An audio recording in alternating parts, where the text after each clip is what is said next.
32-year-old Kate Beagley sat on a bench overlooking the River Thames, unaware that the man beside her had concealed a carving knife up his sleeve. What began as a first date at a Richmond Hill pub would end in a brutal attack that claimed her life and expose a killer so callous he would later attempt to convince a jury that his victim had harmed herself more than 30 times. The spot where her body was found is now marked by a police tent. It's about 50 yards from the main road here. This is an area known locally as a nature reserve. It's just next to a private housing estate. The woods themselves are popular with joggers and dog walkers. This is the story of how a promising life was stolen in an instant, and how investigators worked around the clock to bring a manipulative murderer to justice. The discovery of Kate's body in Oxhay Woods near Watford marked the end of a frantic 5-day search and the beginning of a case that would shock the quiet communities of Surrey and West London. Kate had been a devoted daughter, a successful compliance manager for British Gas, and someone whose friends described as loyal, thoughtful, and full of life. Her disappearance had mobilised not just police but an entire network of loved ones who sensed immediately that something was terribly wrong. The man responsible was 27-year-old Carl Taylor, a fitness instructor and children's football coach who had met Kate just weeks earlier at a nightclub in central London. What investigators would uncover was not a crime of passion or impulse, but something far more calculated. Taylor had come prepared for violence, and after taking Kate's life, he would go on to steal her car, her belongings, and even attempt to impersonate her through text messages to throw investigators off his trail. His eventual confession would lead police to her body, but in court, he would spin an absurd tale of self-inflicted wounds that insulted both the evidence and the memory of the woman he murdered. Kate Helen Claire Beagley had spent a decade building a successful career at Centrica, working her way up to the position of National Compliance Manager. Her work required frequent travel across the country, and she was known for her professionalism, dedication, and sharp intellect. But Kate was more than her career. She had a wide circle of friends who cherished her humour, kindness, and adventurous spirit. She loved to travel, embrace new experiences, and was the kind of person others turned to when they needed support. Living alone in her flat in Nelson Close, Walton-on-Thames, Kate was independent and responsible. Her father, Alan, had last seen her on the evening of May 30th, around 6:30. She had been excited about her plans for that night, looking forward to what she thought would be a pleasant first date. Alan couldn't have known that would be the last time he'd see his daughter alive. The following morning, when Kate failed to show up for work and missed scheduled appointments, alarm bells immediately went off. This wasn't like Kate at all. She was reliable, organised, someone who kept commitments. When Alan went to her apartment to check on her, she wasn't there. He reported her missing that same day, setting in motion an investigation that would quickly turn from a missing person case into a murder inquiry. Kate's friends sprang into action, printing posters, searching local areas, and even creating a Facebook group to coordinate efforts and share information. In 2007, social media was still in its infancy, but the group quickly grew as word spread about Kate's disappearance. Friends posted memories, expressed concern, and kept each other updated on the search. What they didn't yet know was that even as they searched, Kate's killer was driving around in her car, acting as though nothing had happened.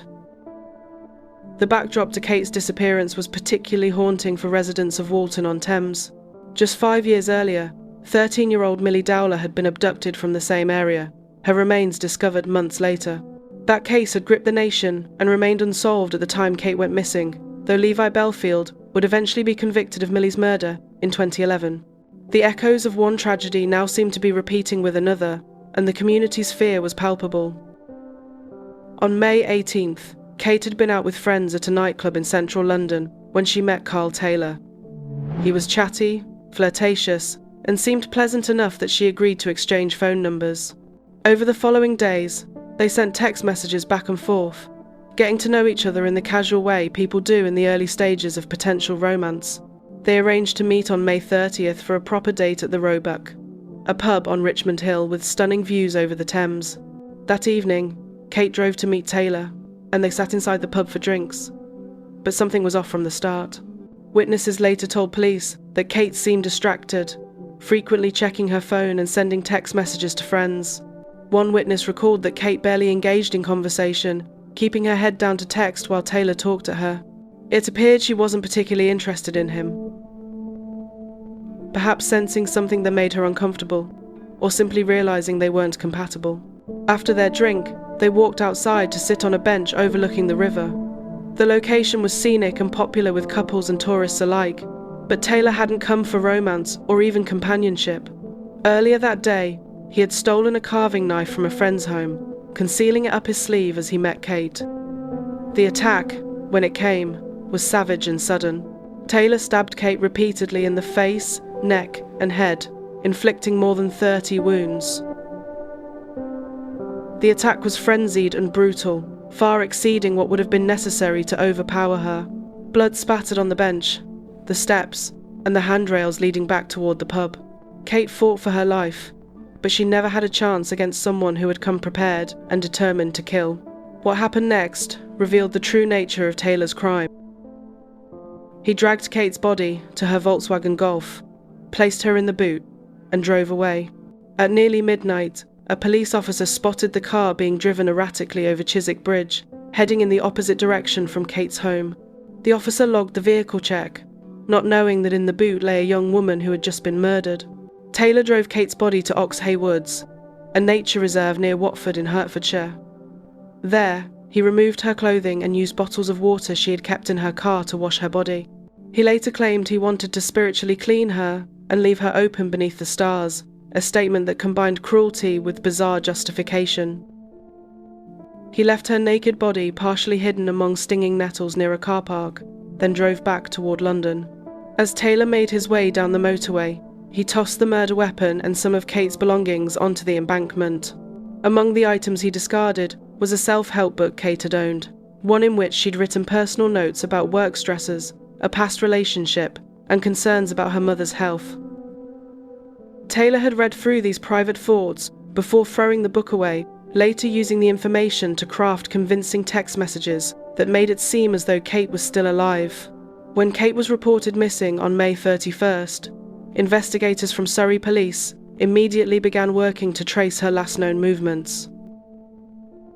Police found a second mobile phone at Kate's flat, one that contained text messages and call records between her and Taylor. Officers decided to ring the number, and surprisingly, Taylor answered. His initial story seemed straightforward enough.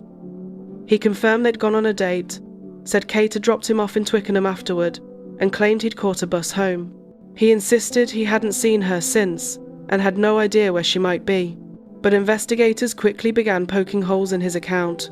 When they spoke to Taylor's mother, she revealed that he had arrived at her home in the early hours of May, a 31st driving a car she didn't recognize, a grey Volkswagen Golf. He'd been cleaning it thoroughly, which struck her as odd. When she asked about it, he claimed a woman had lent it to him and needed it cleaned to transport her children to school. The explanation made little sense, and when police confirmed the car belonged to Kate, Taylor's story began to unravel. There was more. Taylor had given his mother shopping vouchers from Marks & Spencer that morning, vouchers that had come from Kate's glove box. He'd also sold what turned out to be Kate's phone to a friend, and had been bragging to others about his new car. For someone who claimed to have simply been on a date that ended normally, his behaviour suggested something far more sinister. CCTV footage showed Taylor driving Kate's Golf into a petrol station at 20 past midnight on May 31st. Bizarrely, he'd only purchased £1 worth of fuel. At that very moment, Kate's body was in the boot of the car. The image was chilling, proof that Taylor had been driving around with his victim's corpse, while her family and friends desperately searched for her. Police knew they needed to bring Taylor in for questioning, but when they tried calling him again, he wouldn't answer. Officers suspected he recognized that calls from withheld numbers were likely from police. So they tried a different tactic, ringing from a personal phone. Taylor answered immediately. He repeated the same story, still vague, still evasive, offering nothing that would explain why he had Kate's car or belongings. Detectives told Taylor they needed to take a formal statement and asked where they could meet him. His response was odd. He asked if they could come to a party he was attending that evening at a flat in Holland Park. It was a strange request, given the circumstances. A woman he'd just been with was missing. He was in possession of her vehicle without explanation. and yet he was carrying on with his social plans as though nothing was wrong. When officers arrived at the party, they took Taylor into a separate room to speak with him. His demeanour shifted as the evening wore on and more people arrived. He became irritable and visibly annoyed, and officers began to worry about their own safety. The decision was made to arrest him on suspicion of kidnapping Kate Beagley. To avoid escalating the situation, a detective sergeant created an excuse to get Taylor downstairs to their car outside. Once there, he was placed under arrest and driven back to Walton-on-Thames. Detective Chief Inspector Mark Preston took charge of the case, now being treated by the Major Crime Team. With still no sign of Kate and mounting evidence of foul play, Taylor was rearrested, this time on suspicion of murder. In subsequent interviews, he invoked his right to silence, responding to every question with no comment. Officers presented him with the evidence they'd gathered, the car, the vouchers, the CCTV footage, but he refused to engage. A court order extended his detention, giving investigators more time, but Taylor remained silent. Then, late on a Sunday night, something shifted. Taylor was allowed a phone call with his mother, and shortly afterward, he indicated he was ready to talk. Detective Chief Inspector Preston had just gone home to rest after being awake for more than 24 hours when his phone rang. Taylor had confessed. Not only had he admitted to killing Kate, but he was willing to show them where he'd left her body. In the early hours of June 4th, Taylor directed officers to Oxhay Woods.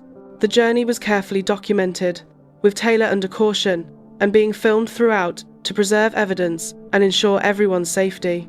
When they arrived at the nature reserve, it was pitch dark, the kind of darkness where you could barely see ahead of you. Taylor led them to an area of dense stinging nettles. Officers moved carefully, avoiding any path the killer might have taken to preserve forensic evidence.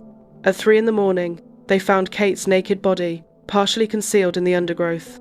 The scene was immediately secured, and crime scene examiners began their painstaking work. Kate had suffered more than 30 stab wounds to her face, neck, and head. The heat of late spring had accelerated decomposition, and formal identification had to be made through DNA analysis and dental records. Her family was devastated. The frantic hope that had driven the search was replaced by the crushing finality of loss. Following Taylor's confession, police were able to recover the murder weapon from the motorway embankment where he'd discarded it. They also found Kate's clothing and personal belongings. Forensic testing confirmed that blood on the knife belonged to Kate, and evidence from the car further linked Taylor to the crime. Taylor also directed police to Leopold Road in Harlesden, northwest London, where he'd left Kate's Volkswagen Golf. The keys had been hidden behind a bath panel at his friend's home. Carl Joseph Taylor was charged with the murder of Kate Beagley, and despite his confession to police, entered a plea of not guilty when his case went to trial at the Old Bailey. He now claimed he had acted in self-defense, and in an even more outrageous twist, suggested that Kate had actually taken her own life. The trial took place at the historic Old Bailey Courthouse in London, a building that had witnessed some of Britain's most infamous criminal proceedings. The public gallery was packed with people wanting to see justice served. Taylor testified in his own defence, describing Kate as kind and nice, but claiming she had been struggling emotionally and intended to end her own life. He said he'd done everything he could to stop her, but the story was absurd on its face. The prosecution demonstrated the impossibility of his claims by rolling up a piece of paper to mimic a knife and handing it to Taylor, asking him to show the court how Kate had stabbed herself in the face, head, and neck more than 30 times. Taylor initially refused to perform the demonstration.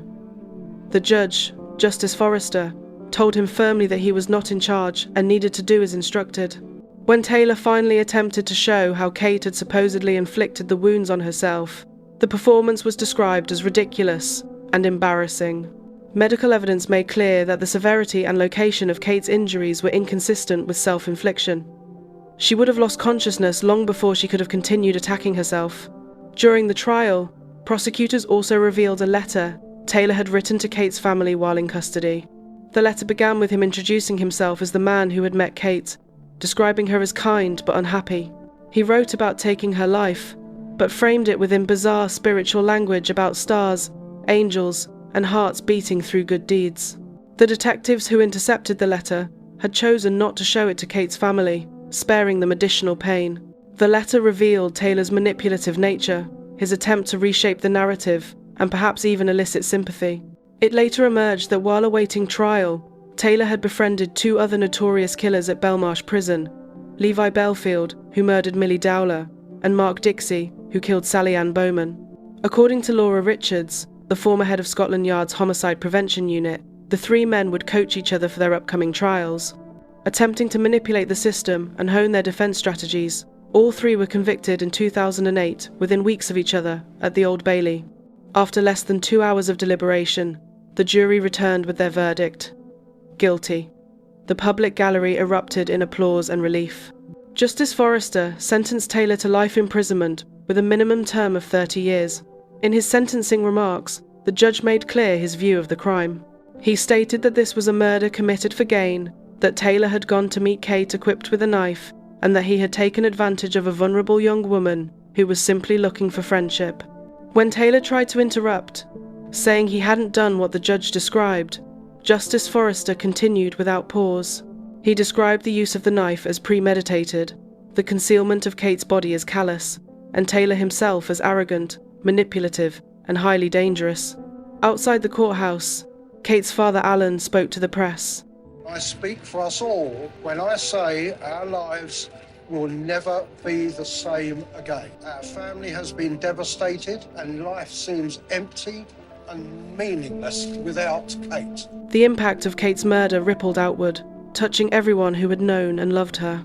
Friends left flowers at the spot near Richmond Hill where she had died, messages of love and remembrance marking a place that would forever be associated with tragedy.